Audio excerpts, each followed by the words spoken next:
Kepulauan Raja Ampat merupakan salah satu destinasi wisata yang ramai akan wisatawan asing maupun lokal. Kepulauan Raja Ampat sendiri terletak di Kabupaten Raja Ampat, Provinsi Papua Barat.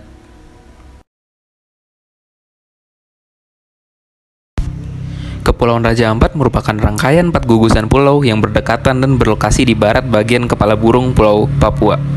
Adapun keempat gugusan pulau yang menjadi anggotanya adalah Pulau Wagio, Pulau Miso, Pulau Salawati, dan Pulau Batanta.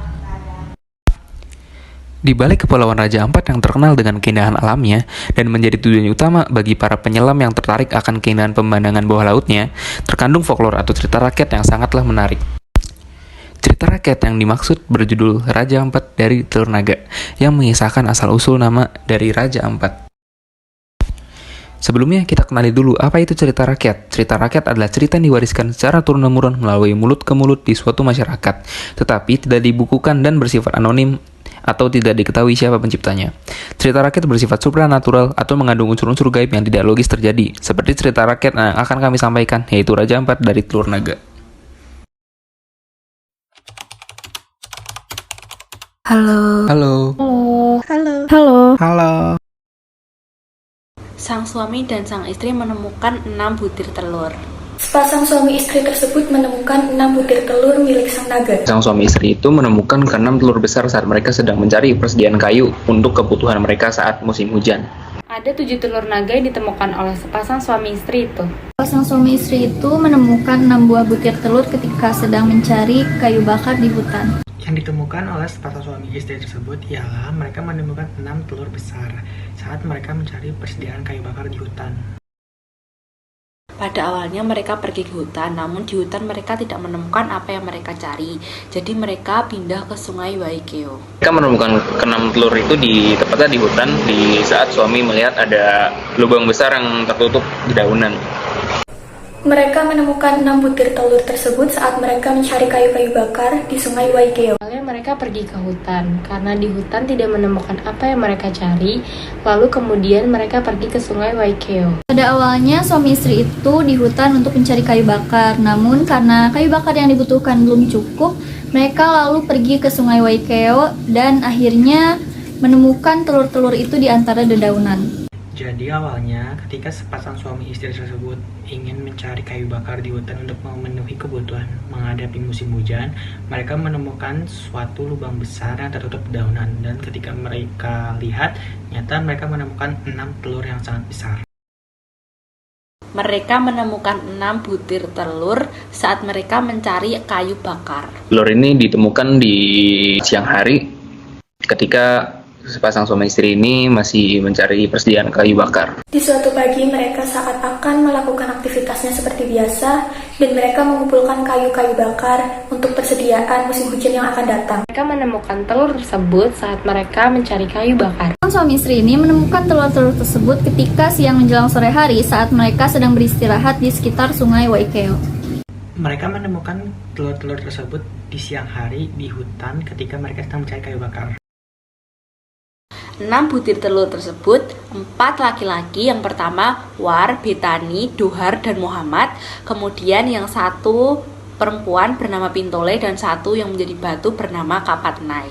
Mereka mengira kalau telur-telur besar ini adalah telur elang dan berniat memakannya. Namun kelima telur ini menetas yang ternyata isinya adalah 5 bayi lahir dan nama mereka adalah War, Betani, Dohar, Muhammad, dan perempuan yang diberi nama Pintole.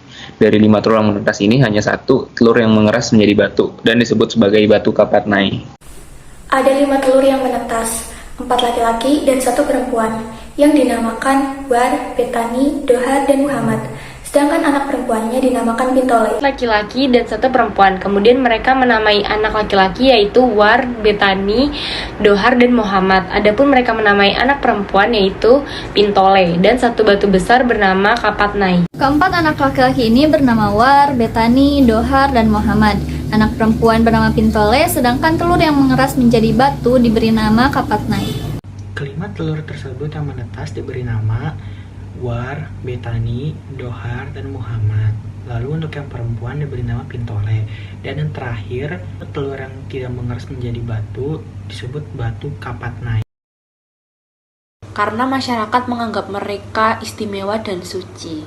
Kedua orang tuanya sudah semakin bertambah usia, sang ayah membagikan warisan kepada keempat anak laki-lakinya berupa satu pulau sebelum Ajala tiba. Anak yang bernama War diberi Pulau Waigeo, Pulau Salawati diberikan kepada Betani, Pulau Batanta untuk Dohar, dan Pulau Misal untuk Muhammad. Dan ketika kedua orang tuanya wafat, masing-masing anak menjadi raja di setiap pulaunya. Ada satu telur yang tidak menetas lalu mengeras menjadi batu, dan batu tersebut dinamakan Batu Kapatnai. Batu ini dianggap layaknya raja oleh warga setempat. Namun warga setempat hanya bisa melihat Batu Kapatnai ini setiap 1 tahun sekali. Saat prosesi memandikan Batu Kapatnai menggunakan air suci, sisa air sucinya digunakan untuk membaptis warga suku Kawi. Karena masyarakat sekitar menganggap mereka suci. Karena anak-anak tersebut dianggap sebagai utusan dari para dewa, dan masyarakat setempat menganggap mereka sebagai anak yang istimewa. Karena ketika kedua orang tuanya semakin bertambah usia dan akan menghadapi ajalnya, ia mewariskan 4 pulau untuk masing-masing anaknya, yang kemudian anak-anak tersebut dijadikan raja di pulau masing-masing. Menurut pendapat saya, unsur kebudayaan yang ada di dalam cerita Raja Ampat dari Telur Naga yaitu ada 5 unsur kebudayaan. Yang pertama ada sistem pengetahuan, sistem teknologi, sistem kepercayaan, sistem kebahasaan, dan sistem mata pencaharian. Nilai kebudayaan yang terkandung di dalam cerita rakyat ini adalah sistem teknologi, sistem pengetahuan, sistem bahasa, sistem kepercayaan, dan sistem ekonomi. Nilai-nilai kebudayaan yang terkandung dalam kisah Raja Ampat dari Telur Naga ini yaitu mencakup sistem bahasa, pengetahuan, teknologi, religi, dan ekonomi. Ada 5 nilai kebudayaan. Yang pertama sistem bahasa, yang kedua pengetahuan, yang ketiga teknologi, yang keempat religi, dan yang kelima ekonomi. Sesuai yang saya pahami, nilai kebudayaan dalam kisah ini ada 5, yaitu sistem teknologi, sistem pengetahuan, sistem bahasa, sistem kepercayaan, dan sistem ekonomi. Menurut saya, unsur nilai kebudayaan yang dapat saya ambil dari cerita Raja Ampat dari Telur Naga ialah antara lain sistem teknologi, sistem pengetahuan, sistem bahasa, sistem kepercayaan, dan yang terakhir sistem ekonomi.